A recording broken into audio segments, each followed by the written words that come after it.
ہر انسان کی زندگی میں کچھ اس طرح کے واقعات پیش آتے ہیں جو اس کی شخصیت پہ، اس کی زندگی پہ بہت گہرے اثرات چھوڑ جاتے ہیں۔ مجھے نہیں پتہ کہ میری کہانی آپ کو کتنی دلچسپ لگے گی، لیکن یہ وہ کہانی ہے جس کی وجہ سے میری پوری زندگی بدل گئی، اور آج میں جس تنہائی کا شکار ہوں، یہ تنہائی میرے ساتھ پیش آنے والے انہی واقعات کا نتیجہ ہے۔ میری اس کہانی کو من گھڑت کہانی سمجھ کے آپ نظر انداز نہ کریں۔ میں کل بھی تنہا تھا اور میں آج بھی تنہا ہوں۔ اکیلا عمر کی آخری منزل پہ ہوں۔ اپنے ساتھ اس پیش آنے والے واقعے کو میں کبھی بھول نہیں سکتا۔ رات کے کسی پہر جب نیند ٹوٹ جاتی ہے اور ماضی کی یہ باتیں یاد آتی ہیں، یہ واقعہ یاد آتا ہے، تو ایسا لگتا ہے کہ میرا دم گھٹ جائے گا۔ میں ایک کسان کا بیٹا تھا، سونگ کر زمین کی زرخیزی کے متعلق بتا سکتا تھا۔ میں خوبرو، لمبا چوڑا اور دلکش انسان تھا۔ میرے حسن کے چرچے چاروں طرف مشہور تھے۔ میرا خوبرو جسم کسی بھی صنف نازک پہ بجلی کا سا اثر رکھا کرتا تھا۔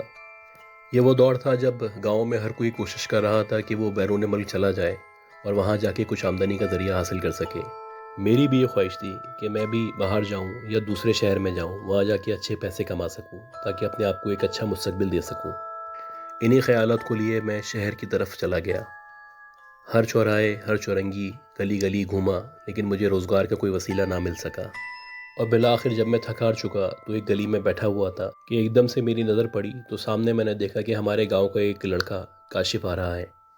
کاشف سے میری گاؤں کی پرانی دوستی تھی۔ جب اس نے مجھے دیکھا تو ایک دم مجھ سے لپٹ گیا اور اپنی محبت کا اظہار کیا، اور پھر میں نے اس سے مدعا بیان کیا کہ میں یہاں پہ روزگار کی تلاش میں آیا ہوں۔ تو اس نے مجھے کہا کہ تم فکر نہ کرو، میرا ایک جاننے والا ہے، وہ یہاں کا زمیندار ہے، میں کوشش کروں گا کہ تمہیں یہاں پہ روزگار بھی مل جائے اور رہائش کا بھی انتظام ہو سکے۔ کچھ دیر بیٹھنے کے بعد وہ مجھے بالآخر ایک شخص سے ملوانے لے گیا۔ اس شخص سے میری ملاقات ہوئی تو اس نے مجھے وعدہ کیا کہ وہ میرے روزگار کا انتظام کر دے گا، اور فوراً ہی میری رہائش کا انتظام کر دیا۔ اور جہاں میری رہائش کا انتظام کیا گیا یہ شہر سے بہت دور تھا، یہ ویران سنسان علاقہ تھا، اور یہاں پہ کچھ جھگیاں موجود تھیں۔ انہی جھگیوں میں سے ایک جھگی مجھے دی گئی اور کہا گیا کہ تمہیں یہاں پہ رہنا ہے۔ یہ علاقہ کافی حد تک ویران تھا، دور دور تک انسانوں کا نام و نشان نہ تھا۔ کہا جاتا ہے کہ جیسے جیسے یہاں کی آبادی بڑھتی گئی ویسے ویسے یہاں کا جنگل ختم ہوتا چلا گیا، جھاڑیاں ختم ہوتی چلی گئیں اور لوگوں کی آبادی میں اضافہ ہوتا چلا گیا۔ خیر بہرحال میں بہت خوش تھا، میرے لیے رہائش کا انتظام کر دیا گیا تھا اور ساتھ ہی مجھے روزگار کی امید بھی دلائی گئی تھی۔ اب میں جھگی میں آ چکا تھا۔ یہ جھگی اندر سے بہت ہی خاموش تھی اور در و دیوار سے ایسا لگتا تھا کہ تنہائی برس رہی ہے۔ یہ بڑی مختصر تھی، 4 دیواری تھی، لیکن یہ جو 4 دیواری کا آنگن تھا مجھے اکیلے کے لیے بہت کافی تھا۔ بڑی بڑی سی بوسیدہ دیواریں تھیں اور ان پہ مکڑیوں کے جالے بنے ہوئے تھے۔ سچ پوچھے تو ان کو صاف کرنے میں مجھے 2 سے 3 دن لگ گئے تھے، اور دوسرے دن حسب وعدہ ایک چوکیدار کی نوکری مجھے آفر کی گئی جو میں نے فوراً قبول کر لی۔ یہ جو آبادی تھی یہاں پہ میٹھے پانی کا انتظام نہ تھا، تو یہاں پہ جو لوگ تھے وہ مجھ سے اکثر میٹھے پانی منگوانے کے لیے مجھے پیسے دیا کرتے تھے، تو اس کے ذریعے بھی میری آمدنی میں اضافہ ہو جایا کرتا تھا۔ میری نوکری کے علاوہ جب مجھے اوپر سے پیسے ملنا شروع ہوئے تو میری خوشی کا کوئی ٹھکانہ نہ تھا۔ گاؤں میں کبھی میں نے اتنے سارے پیسے ایک ساتھ نہیں دیکھے تھے۔ میں کام سے فارغ ہونے کے بعد اکثر جہاں پہ دوست بن گئے تھے ان کے ساتھ بیٹھا کرتا تھا اور رات 10-11 بجے اپنی جھگی میں آ جایا کرتا تھا۔ ہر دفعہ جب بھی میں جھگی میں داخل ہوا کرتا تھا تو مجھے یہ جو خاموشی تھی یہ کسی نادیدہ قوت کی موجودگی کا احساس دلایا کرتی تھی۔ مجھے یہاں پہ ایک عجیب سی گھٹن محسوس ہوا کرتی تھی۔ جب مجھے گھٹن ہونے لگتی تو میں اس کی لائٹ جلا لیتا اور اپنے آپ کو سمجھانے کی کوشش کرتا کہ یہی میرا مستقبل ہے، یہیں سے مجھے کچھ کمانا ہے اور یہیں سے پیسے کما کے مجھے اپنے گاؤں بھیجنے ہیں۔ یہاں پہ کبھی کبھی مجھے دھندلی سی پرچھائیاں نظر آیا کرتی تھیں جو دیکھتے ہی دیکھتے غائب ہو جایا کرتی تھیں، اور کبھی کبھی ایسا ہوتا کہ جب میری رات میں آنکھ کھولا کرتی تھی تو مجھے ایسا لگتا کہ کوئی چل رہا ہے، چہل قدمی کی آواز آیا کرتی تھی، کوئی ایسا تھا جو مجھے اپنی موجودگی کا احساس دلا رہا تھا۔ کبھی کبھی ایسا ہوا کرتا کہ اکثر کچن میں کچھ گرنے کی آواز آتی، وہاں پہ تو کوئی موجود نہیں ہوتا تھا۔ میں بنیادی طور پہ مضبوط اعصاب کا مالک تھا، لیکن کبھی کبھی مجھے بھی ڈر لگنے لگتا تھا اور کبھی کبھی ایسا لگتا تھا کہ میرا دل بند ہو جائے گا۔ کبھی کبھی اس اندھیرے کو دیکھ کے میں سوچتا تھا کہ ایک دم سے اندھیرے سے کوئی نکل کے سامنے آ جائے گا اور میرا کلیجہ پھٹ جائے گا۔ اکثر رات میں جب میری آنکھ کھلا کرتی تھی میں اندھیرے کی طرف دیکھتا تھا اور ایک دم سے چونک کے ڈر جاتا تھا۔ ایسی ہی ایک رات تھی کہ ہوائیں بہت تیز تیز چل رہی تھیں اور جھگی کے پیچھے جو کتے موجود تھے وہ مسلسل بھونک رہے تھے۔ وہاں پہ جو ایک کھڑکی موجود تھی وہ آدھے سے زیادہ کھلی ہوئی تھی اور چاند کی جو مدھم روشنی تھی وہ اندر داخل ہو رہی تھی۔ اچانک سے ایسا ہوا کہ مجھے ڈر کا احساس ہونے لگا اور میں اتنا زیادہ ڈر چکا تھا کہ میں نے اپنی آنکھیں کھولی اور میں اٹھ کے بیٹھ گیا۔ نہ ہی میں نے کوئی ڈراؤنا خواب دیکھا تھا، اور نہ ہی میں کسی معفوق الفطرت شخصیت کے بارے میں سوچ رہا تھا، لیکن یہ پھر کیسا خوف تھا جو مسلسل بڑھتا ہی چلا جا رہا تھا۔ اچانک دو بلیوں کے لڑنے کی آواز سنائی دی اور ایسا لگ رہا تھا کہ وہ ایک دوسرے پہ جھپٹ رہی ہیں، ایک دوسرے کو نقصان پہنچانا چاہتی ہیں۔ ان کی جو غراہٹ تھی اس سے ماحول اور خوفناک ہو چلا تھا۔ اب ایسا لگ رہا تھا کہ میرا ہارٹ اٹیک ہو جائے گا۔ کچھ مناظر ایسے ہوتے ہیں جن کو دیکھ کے آپ کو یقین نہیں آتا، شبہ ہونے لگتا ہے، لیکن جو باہر کا منظر تھا وہ حقیقت پہ مبنی تھا۔ میں نے جب صحن کی طرف دیکھا تو وہاں پہ ایک خوبرو حسینہ لیٹی ہوئی تھی۔ اس کی جو نظریں تھیں وہ خمار آلود تھیں اور اس کی موجودگی میرے لیے کسی اچنبے سے کم نہیں تھی۔ وہ جو پچھلے دنوں سے مجھے احساس ہو رہا تھا کہ کوئی یہاں پہ موجود ہے، اب مجھے یقین ہو چلا تھا کہ واقعی میں کوئی موجود ہے۔ ایسا نہیں ہے کہ میں ان سے آشنا نہ تھا، لیکن اس کے اندر پتہ نہیں ایسی کیا کشش تھی کہ وہ مجھے اپنی طرف کھینچے چلے آ رہی تھی۔ میں اس کو جب جب دیکھتا تو کبھی کبھی لگتا کہ شناسا ہے، کبھی کبھی لگتا کہ وہ اجنبی ہے، لیکن جو بھی تھی غضب کا حسن تھا اس کے اندر۔ خوبصورت تو وہ تھی، لیکن شاید اس کی جو جتنی بھی خوبصورتی تھی وہ سمیٹ کے ساری اس کی زلفوں میں سما گئی تھی۔ اس کے لمبے اور گھنے بال تھے، میں نے کبھی کسی عورت کی اتنی دراز زلفیں نہیں دیکھی تھیں۔ اس کے جو حسن کی کشش تھی وہ مجھے اپنی طرف کھینچ رہی تھی۔ اب مجھے لگ رہا تھا میں بے اختیار ہو چلا ہوں اور میں مکمل اس کے قابو میں ہوں۔ کوئی ایسی کشش ہے، کوئی ایسا سحر ہے جو اس کی طرف مجھے متوجہ کرے چلے آ رہا ہے۔ اس کے بعد مجھے صرف اتنا یاد ہے کہ میں اس کی طرف بڑا ہوں، اس نے عجیب سی مسکراہٹ کے ساتھ مجھے دیکھا ہے اور میں نے اس کا ہاتھ پکڑا ہے۔ اس کے بعد میں بے ہوش ہو چکا تھا، مجھے کچھ بھی یاد نہیں ہے کہ میرے ساتھ کیا ہوا۔ اگلے روز جب میری آنکھ کھلی تو وہی ٹائم ہو رہا تھا اور وہ جو دشمن جان تھی وہ میرے سامنے موجود تھی۔ خیر کچھ دیر بعد دیکھتے ہی دیکھتے وہ غائب ہو گئی۔ اب یہ روز کا کھیل بن چکا تھا۔ وہ دشمن جان روزانہ آتی، میں اس کو دیکھتا، اس کے بعد مجھے کچھ یاد نہ رہتا، اور یہ جو کھیل تھا، یہ جو تماشا تھا، یہ روزانہ کی بنیاد پہ کھیلا جانے لگا۔ اب ایسا لگنے لگا تھا کہ وہ شاید کوئی اجنبی نہیں ہے، وہ میرے ہی گھر کا کوئی فرد ہے۔ رات کے پچھلے پہر میری روزانہ آنکھ کھل جایا کرتی اور وہ اب مجھے گمنام نہیں لگا کرتی تھی۔ وہ راتوں کی نیندیں چرانے والی کوئی عورت تھی۔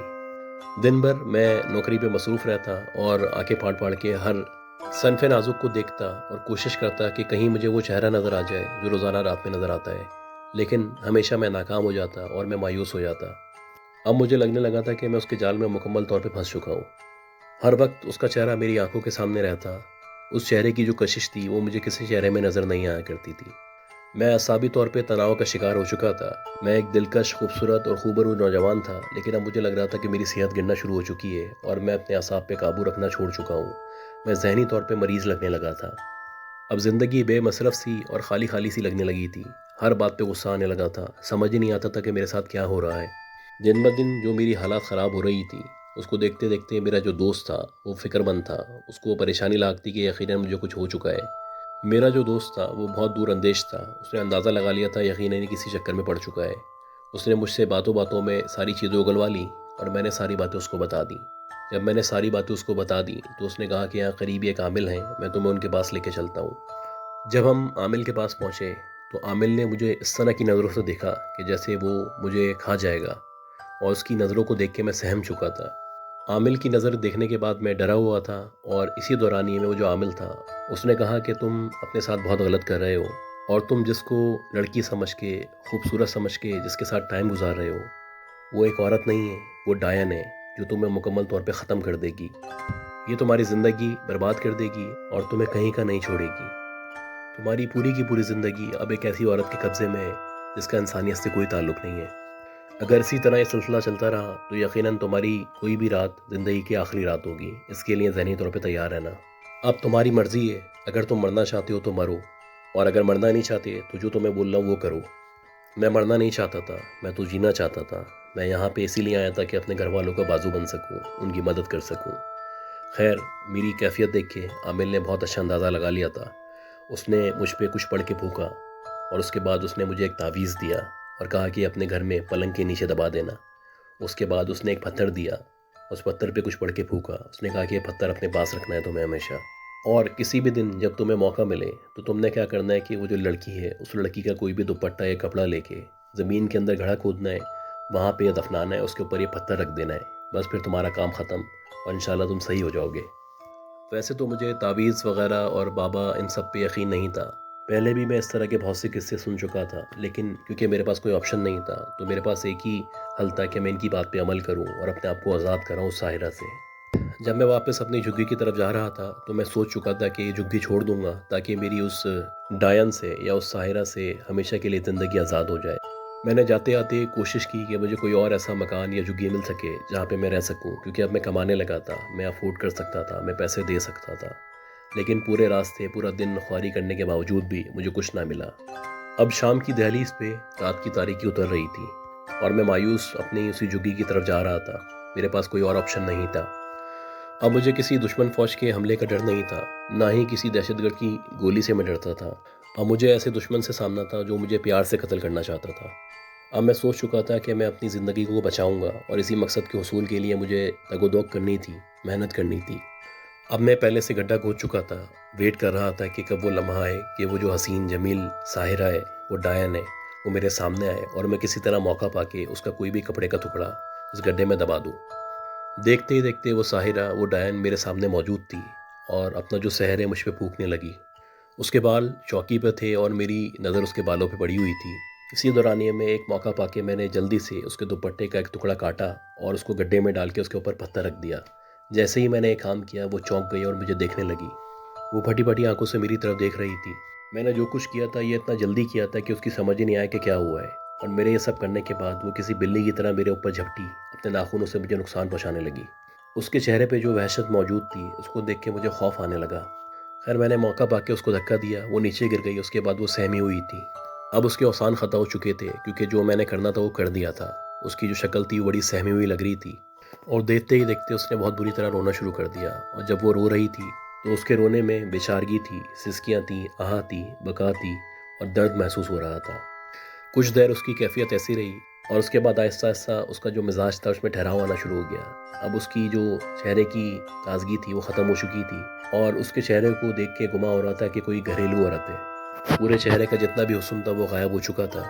اب ہمارے درمیان مزید کوئی بات نہیں ہو رہی تھی جیسے پہلے ہوا کرتی تھی۔ بس ایک عشق تھا یا اس کا سفر تھا جو جاری و ساری تھا۔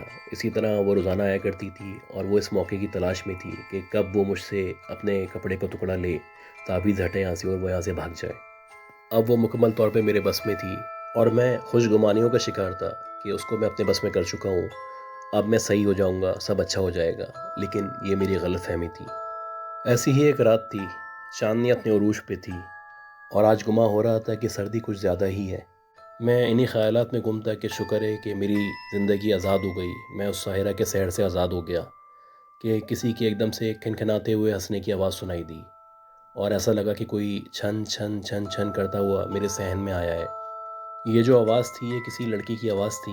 میں بہرحال انہی خیالات میں گم تھا کہ یہ جو آواز ہے یہ کس کی آواز ہے، تو ایک دم سے مجھے اپنے صحن میں سے چھن چھن چھن کر کے چلنے کی آواز آنا شروع ہوئی، اور جب میں نے وہاں پہ دیکھا تو وہی ساحرہ، وہی ڈائن، وہی جادوگرنی میرے سامنے موجود تھی۔ آج پتہ نہیں کیوں اس کی آنکھوں میں اتنی زیادہ کشش تھی کہ میں اس کو دیکھے چلا جا رہا تھا۔ آج اس کے جو بال تھے وہ اور زیادہ گھنے اور حسین لگ رہے تھے، اور ایک عجیب سی دھیمی دھیمی سی خوشبو تھی جس نے پورے ماحول کو معطر کیا ہوا تھا۔ میں ان خیالات سے نکل ہی نہیں پا رہا تھا۔ ایسی کشش تھی آج اس کے اندر کہ وہ اپنی طرف مجھے متوجہ کر رہی تھی۔ آج ایک لمبا سا دوپٹہ تھا جو اس نے استعمال کیا تھا، اور آج وہ مکمل حسن کا پیکر لگ رہی تھی۔ اگر میں کہوں کہ وہ حسن کی دیوی ہے تو یہ بھیجا نہ ہوگا۔ اس کے چہرے میں اس قدر کشش تھی کہ بڑی باحیا، باوقار اور مہذب لڑکی لگ رہی تھی، حالانکہ وہ تو ایک ڈائن تھی۔ کچھ لمحات تک تو میں سمجھ ہی نہیں پایا کہ میں خواب دیکھ رہا ہوں یا حقیقت میں وہ میرے سامنے موجود ہے، لیکن بہرحال ذہن پہ زور دیا تو وہ میرے سامنے موجود تھی۔ لیکن آج میں مکمل طور پہ اس کے سحر میں مبتلا ہو چکا تھا۔ اب مجھے لگ رہا تھا کہ میں مکمل طور پہ بے بس ہو چکا ہوں اور میں گناہوں کی طرف بڑھ جاؤں گا۔ میں اسی کے خیالات میں مبتلا تھا، اسی کو دیکھ رہا تھا کہ اسی دورانیے میں اس نے شاید کچھ کہا، ہو سکتا ہے کہ اس نے شاید کچھ پڑھ کے میرے اوپر پھونکا، اور پھر میں ایسا لگا کہ مکمل طور پہ اس کے بس میں ہو چکا ہوں۔ اب جو وہ کہے گی میں کروں گا۔ اور باتوں ہی باتوں میں اس نے مجھے کہا کہ وہ جو کپڑا ہے وہ نکال کے دے دو مجھے، اور مجھے نہیں پتا کہ میرے ساتھ کیا ہوا۔ میں اس کی باتوں کی ایسے تعمیل کر رہا تھا جیسے کوئی اپنے استاد کی بات مانا کرتا ہے یا اپنے باپ کی بات مانا کرتا ہے۔ میں گیا، اس کے کہنے پہ میں نے وہاں سے وہ کپڑا نکالا، وہ پتھر ہٹایا، وہ کپڑا اس کو واپس کر دیا۔ جیسے ہی کپڑا اس کے ہاتھ میں آیا تو اس کا جو شاداب چہرہ تھا، حسین چہرہ تھا، ایک دم اس کا رنگ بدلنا شروع ہو گیا۔ اب اس کا جو چہرہ تھا وہ شیطانی تاثرات سے تمتما اٹھا تھا۔ اب ایسا لگ ہی نہیں رہا تھا کہ وہی ساحرہ ہے یا وہی خوبصورت اور حسین لڑکی ہے جو میرے سامنے موجود تھی۔ اب تو ایسا لگ رہا تھا کہ کوئی شیطان ہے جو میرے سامنے کھڑا ہوا ہے۔ اس کے چہرے پر اس قدر حیوانگی آ چکی تھی، یا اتنی ویرانیت آ چکی تھی، یا اتنی نہوس آ چکی تھی کہ میں اپنے اعصاب پہ قابو نہیں رکھ سکا۔ میں زور سے چیخا اور بے ہوش ہو گیا۔ جب مجھے ہوش آیا تو میں اسی عامل کے پاس موجود تھا، میرا دوست میرے ساتھ موجود تھا۔ اسی دورانیے میں وہ جو عامل تھا اس نے کہا کہ بالآخر تم آ گئے نا اس کے حسن کے چکر میں، دیکھو وہ تم سے وہ کپڑا لے کے واپس چلی گئی، اب وہ واپس آئے گی اور تمہیں نہیں چھوڑے گی۔ میں جتنا تمہارے لیے کر سکتا تھا میں نے کیا، اور میں نے پوری کوشش کی کہ میں تمہیں بچا سکوں، لیکن کیونکہ تم اس کے سحر میں مبتلا ہو چکے تھے اور اپنے اعصاب پہ قابو چھوڑ چکے تھے، تو اب مجھے نہیں پتا کہ تمہارے ساتھ کیا ہوگا۔ بہرحال اب میں امید چھوڑ چکا تھا، عامل نے بھی مجھے ڈرا دیا تھا، اب میرا جو مکمل توکل تھا وہ اللہ تعالیٰ پہ تھا۔ لہٰذا میں نے اس وقت سے نماز کی پابندی شروع کر دی، دین کے قریب آتا چلا گیا اور تنہا رہنے لگا۔ اسی طرح برسہ برس گزرتے گئے، وہ عورت دوبارہ نہ میری زندگی میں آئی، نہ اس نے مجھ سے رابطہ کیا، اور اسی طرح میں تنہا پوری زندگی گزارتا رہا۔ آج بھی میں تنہا ہوں، تنہائی کا شکار ہوں، میرا کوئی نہیں ہے، نہ میری بیوی ہے، نہ میرے بچے ہیں، نہ میری فیملی ہے۔ اگر وہ منحوس عورت میری زندگی میں نہیں آئی ہوتی تو شاید میں آج تنہا نہ ہوتا۔ امید کرتا ہوں گائز کہ آپ کو یہ سٹوری پسند آئی ہوگی۔ اگر آپ کو یہ سٹوری پسند آئی ہے تو پلیز میرے چینل کو لائک کریں، سبسکرائب کریں، ہو سکے تو شیئر کریں۔ اپنا خیال رکھیے گا، دعاؤں میں رکھیے گا کہ اللہ ہم سب کو صحت دے، زندگی دے اور کامیابی دے۔ اللہ حافظ۔